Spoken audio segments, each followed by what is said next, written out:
welcome back to the Physio in the Box podcast. I'm Richard. And I'm Vanessa. And we're a couple of chartered physiotherapists working in Monmouthshire in South Wales, UK. And you're joining us on our dog walk. So this is our little chat through all things injury and physio related. Yeah. If you've not listened to us before, we're a husband and wife team with quite a busy life, 2 teenage boys, and we regularly tell patients similar information.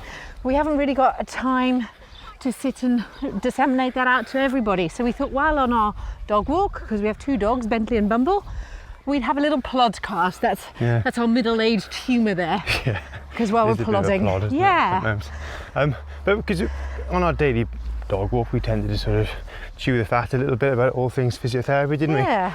Talking about patients we've seen that day or the day before and problems we've got to encounter, trying to get people better and, you know, bouncing ideas off each other. And some of the information we were talking about, we thought, well, that's quite useful for patients to know that and to sort of consolidate messages that we give on a daily basis. So we thought we'd make it available to everyone. So if we do interrupt the podcast every now and then, it's probably because either Bentley, our golden retriever, or Bumble, our naughty border terrier, is probably a independently minded border terrier. Yeah, that's quite a charitable way of describing him. I've probably done something wrong, but otherwise we'll crack on. And today's thing is about gardening, isn't it? It is. Which our sons are somewhere on this walk today on a bike, and they said, "What are you talking about today?" And we said gardening, and we got that's so boring. And probably when you're 15 and 13, it might be, but when we find it quite interesting now. Well, yeah, to be honest, we've been in lockdown for a little bit now and spent a lot of time in our garden, hasn't we? We have. And you know what, we've probably spoken to like 5 or 6 people on the phone this week who've all injured themselves in their garden. Because being in lockdown, people haven't been able to access physio. We're just getting back to a situation where we can screen it. And so every person who phones to book in, I've got to go through quite a screening with to make sure, see whether we should do a visual first, or we should actually do any face-to-face. So yes, bar none, the highest proportion of need of physio at the moment is due to gardening, because that's the one thing. We've had fabulous weather and people have gone, oh brilliant, I'll just get all those jobs done. So what we're going to discuss today, and the title is going to be, is my garden getting too much for me? Because what we're finding is, it's an outside activity, and what people are doing, they're just, right, it's a beautiful day, I'll spend 6 hours doing those jobs, don't they? But those same group of people, they don't go to, I'm going to go to the gym today. I spend 6 hours there. Yeah, and I'm going to deadlift, and I'm going to clean, and I'm going to squat. You wouldn't do that. And that's where the problem lies. It is where the problem lies. I mean, if we're talking to a runner, if we're talking to an athlete of some kind, cyclist or weightlifter or whatever, very often if they become injured, it's because they've scaled up their activity quicker and their body can adapt to it. And I know we've mentioned it probably loads in podcasts before. And in gardening terms, it's no different. You're still being a lot more active potentially than you are normally and doing moves you're not normally. And at weekends, people tend to do back-to-back days, whereas if you were going to start running, doing a couch to 5k or something, you wouldn't always do back-to-back days of running. Yeah. And people stiffen up and then they carry on because they want to finish the job. And they break down. And we get that. I mean, you've got, say, this window of lovely weather, and it's lovely to be out there, isn't it? So we do understand it, but our job is just to explain to you why you can't do it. And I think one of the biggest problems is people don't see the problem. They come in like, well, I was only gardening. So, for example, shall we pop my mother in there? I warned her she was going to be in on it. You're only a couple of degrees of separation from your mother, to be fair, in any conversation. So I said to her today about she'd injured her back, and I said, "Oh, you sure you haven't increased the gardening?" Nope. She said, I said, "I know you've been to the garden centre when they opened up." Yes, she said, "But I was very good. I got the lovely lady there to put the pots in the boot, and then when I got home, she's got a friend who helps her and then also the gardener. I said, so you didn't? No, and I didn't even fill them with earth. And then I went, so you didn't even just shuffle them around the garden a little bit to put them in a slightly different position? And I got a silence. Yeah, you got me there. The thing is, let's put that in perspective. Yes. Okay, so if I was going to do that, you probably wouldn't tell me off the same as you would your mum. Why wouldn't I tell you off? Because I probably train in a gym, lifting weights 4 or 5 times a week. Yep. I keep myself fit. I'm also a 45-year-old gentleman. Yeah, but you. She's a 75-year-old lady. Yes. Whose exercise tolerance isn't the best since cardiac surgery, etc. And she just doesn't do that sort of thing very regularly. No. So it's, and this is the crux of it really. If you're a professional gardener, going every day, going around people's houses, doing 6 or 7 hours in the garden, well, your body has adapted to that over the years, and you've got the capacity to do that. If you're someone who hasn't done anything all winter, Yeah. and works in an office most of the time, then at weekends decides to turn over the flower beds, build a wall, and shift a load of pots around. Yeah. Well, that represents a massive departure from your normal activity levels. And I think, but it's one of those things people don't see that it's a weight. I think I've had this with patients before lockdown. They don't see. Hang on, the gate's open. Bentley, Bumble. Yeah, Hang on, you see. This let's pause when we get our dog back. Hang on. Here he is. Here he is. Oh, he's here. Bumble, come here. He has a little habit of sniffing a deer and going. See, this is Going progress. He came back then. You notice the silence that was on there going, Yeah. oh, he's gone. Bumble, come here. Yeah, so they don't see shifting a Bumble. 20... Bumble, shifting a 20 kilogram pot plant 30 centimetres. It's like someone in World's Strongest Man on one of those drags, isn't it? Yeah, it's a similar mechanics. Yeah, it's The bad other thing we're going to position. do, we're going to do a video and put it on the website actually, isn't it? Yeah. Of just using a bathroom scales to just weigh some of the objects that people. Wait. Oh, sorry. We're attached to each other by a cord. Weighing the objects in the garden, because people are very keen. Oh, I don't even lift in a plant pot. And it's surprising how heavy those plant pots are. It's surprising how awkward and how heavy getting a lawnmower up the stairs is. Or lifting, or another thing is lifting bags of compost or bark out of your car. The person in the garden centre puts it in the back of the car for you, Yeah. and then you've got to lift it all off. But the person in the garden centre does it day in, day out. So it's not a problem for them. No. Whereas for you, if you haven't lifted anything like that since the last time you went to the garden centre and ordered some compost, it's a problem. So it's one of those things. Well, actually, if that's one of your major hobbies, well, like a rugby player goes to the gym to be fit enough for rugby, you might just have to do some exercises to contribute to your fitness to be able to garden on a regular basis. Yeah, so the aim of this podcast and the subsequent videos we're going to put out are not to, we're never about stopping, but you've got to have a realistic approach. If you want to do your gardening and you want to keep going, do you know what? Unless you're trained for it, you can't drag that pot plant because it looks better on the other side of the patio. If maybe mowing the lawn that's got a hill and hanging over the edge with a lawnmower, because I know people do that, that's a lot of forces you're asking your back to do to keep you in the right position. Yeah. But there'll also be other movements which, as a one-off, are absolutely fine. Like, if you're physically digging a hole, putting the fork or the spade in the soil and turning the soil over once is not a problem. But if you're doing that for 2 hours, digging over your flower beds, again, it's one thing done 100 times. Yeah, and it is. You're still lifting that lightweight 100 times. So that 1 kilogram weight lifted 100 times, you've still lifted 100 kilograms. Yeah.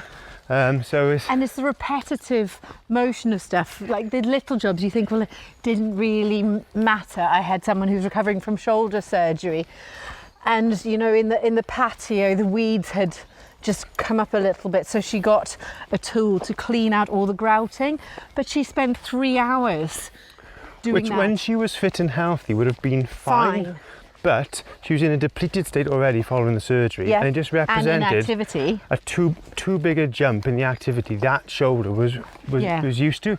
So what I want to say at this point is, though, don't misunderstand us. We're not telling you for 1 minute not to do your gardening. Nope. What we're saying is you need to maintain a level of fitness in order to do that. So when you're not in the garden all week, you still need to do stuff to condition the large muscles in your legs, in your bum, keeping that trunk control good, so that you have the capacity on game day, on a Saturday, when you want to get in the garden and turn the soil over or mow the lawn or lift the pots, etc. You've got the capacity to do that.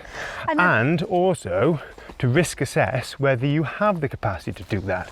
So if you know that you can't lift a 20 kilogram weight off the floor, then don't try and lift a pot off the floor which weighs that. Be aware of how heavy these things can be. Yeah, that's it. It's you know, it's you having a look at the tasks and breaking them down so you are not going to be vulnerable. I know it's frustrating. I think people get frustrated because they... But how many times do I would say during the summer, and spring and summer especially, I personally see 2 or 3 people each week who are coming to see us just because they've lifted something they should have, and very often it's someone who's too stubborn to wait for someone to help them.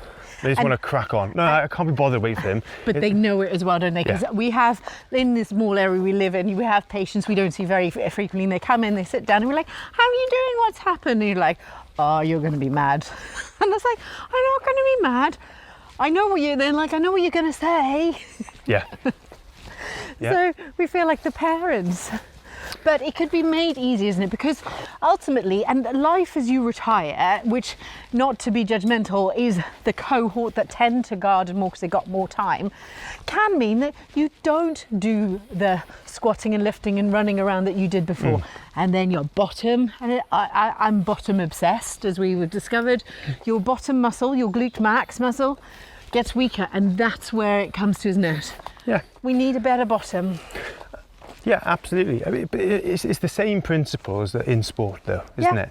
If you're coming back from injury in sport, or you're introducing a new sport for the first time, you don't. If you're running a marathon, you start building up the mileage, so your body has a chance to adapt, so that in 6 months' time you can run 26 miles. Yeah. If you've done nothing all winter or all spring, and or you know, you're just going to have to build up how much you do and be honest with yourself of your level of physical fitness, because if you're breaking down, you probably weren't fit enough to do what you've asked your body to do. And I think the reason that you might think, oh, well, you know, so I get a bit of back pain, I just come and see the physio then, don't I? And you guys get it moving and I do the exercise and I'm fine there. But remember, we don't want you getting to that stage, and we certainly don't want you keep abusing your body, things will really break down. So we're going to put some videos up, aren't we, on the website? We're probably going to string that together into a gardening course in the future. But just being aware, the message I wanted to get across is, first of all, for you to risk assess prior to, so that you don't become injured, but then also to look at maybe conditioning some of the prime torque producing muscles, the muscles which are primarily responsible for lifting tasks and moving well. And we're not saying you have to sign up to the gym. You don't have to become a CrossFit bunny. You haven't got to be some sort of Olympic lifter or something like that. You've only got to get these muscles fit for purpose. So they've got to be fit to be able to dig. And that, well, don't you have patients say that? That's another thing to say. It's like, but I garden, why aren't they fit enough? Yeah, but that's like saying, well, I play rugby, why aren't I strong enough to play rugby? Yeah. Because you're not. Yeah. and your lifestyle doesn't keep you strong and fit enough in order to do that. And don't think this is just something which people in their 70s and 80s come to see us. Nope. People in their 50s, 40s.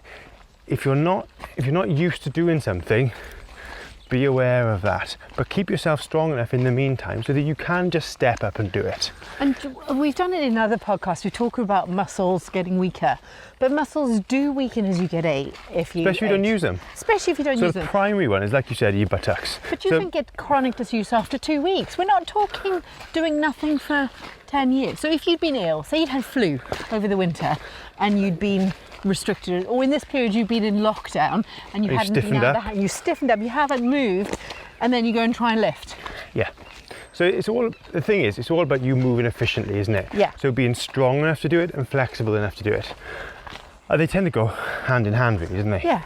So what we're going to do is probably a series of videos on the website looking at you strengthening the prime, well, I think of the prime muscles that help you lift: your bum muscles, your hamstrings and your quads and your thighs. Yep. Because Helping you risk assess. if you can move well through your hips and knees, your back shouldn't have to take the toll. But also, if you move efficiently as a whole, you don't put any stresses. There's no pinch points. There's no particular stressful areas. No one area's shouldering the whole burden. Yeah. And shoulders often take a brunt of that as well, though, don't they? Because people Yeah. aren't happy with their back. They don't use their glutes, their bottom muscles. So it's just, we like we'll discuss on the podcast regularly, we're trying to work to redundancy. We're trying to give you the tools so you prevent these problems, because an ounce of prevention is better than a pound of cure. Oh, that's a good quote, isn't it? Who said that now? I think it was Benjamin Franklin. Yeah, it was someone famous, isn't it? Yeah, so this is what we want, you know. If we're talking from a business point of view, go ahead. Yeah, crack on. You'll all be We'll in see you with every us. week and tell you this if you want. Yeah, But it's the messages we say every week, and Yeah. because failing, people sometimes fall over, break an arm, break a leg, injure a shoulder, whatever. But by far the most common type of injury is when people scale up their activity too quickly, quicker than their body can adapt to.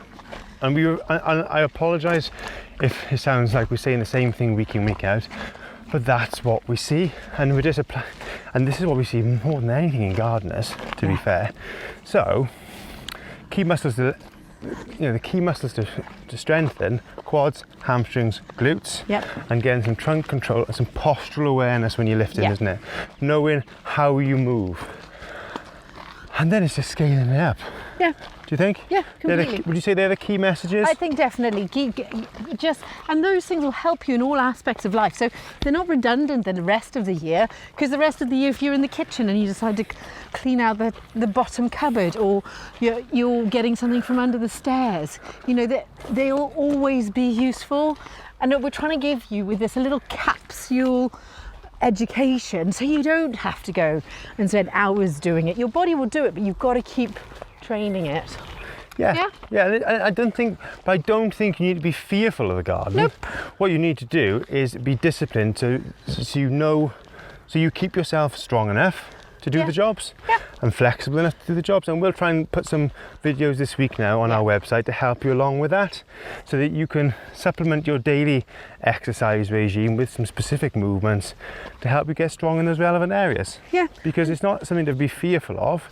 You just need to be aware of where your weaknesses lie, maybe. And if you are proactive, what I try and get patients to do is incorporate them, aren't they? So maybe you have got to lift, you have got a pot that's a lightweight. So just use that as your training tool. Yeah, So exactly. do the squat and do everything correctly while you're moving that empty light pot. So the answer is then really to the question of, is my garden getting too much for me? Well, no, the garden hasn't changed. No. It's just you need to be strong enough for your garden. You need to be fit enough for your garden. So it might be that if your lifestyle has changed and you're not as fit and able as you were, you need to change that. You need to get fitter and stronger so that you can cope with your garden. Yeah. But it's not I've just reached a certain age now and it's too much, I have to move house and all the rest of it. No. You just need to change your fitness levels and your strength levels to be able to cope with it, and you'll enjoy it more. Yeah, it's nice. It's like with your running, isn't it? Yeah. When you were starting off running, Yeah. you had the feeling that it was too much for you and you just didn't enjoy it. As You you got just stronger fail, and yeah. fitter, you don't feel like you're failing anymore. Then you're just going out and enjoying it because you're fulfilling that exercise well and with efficiency, and it makes you feel good about yourself. And it's the same with your gardening. If you're robust and strong, you'll just enjoy. It won't take so much out of you. You won't be as absolutely shattered at the end of the day. Then that dog tired feeling. So they're the take-home messages. Really, I think aren't they are. Yeah. So we've laboured the point because it's the point that needs labouring. There will be some videos. We will talk you through it, but just get yourself going, guys. All right? Yeah. And we're gonna probably finish this walk and get on with our garden. Is one of our sons coming on his bike now, actually? Yeah. So we better go because we gotta get our dogs back and Children. sort the children out. But take a look after yourselves, and we'll speak to you again in a couple of weeks. Take care. Take care. All the best. Bye. Bye. Have you got a brother somewhere? Come, Melly.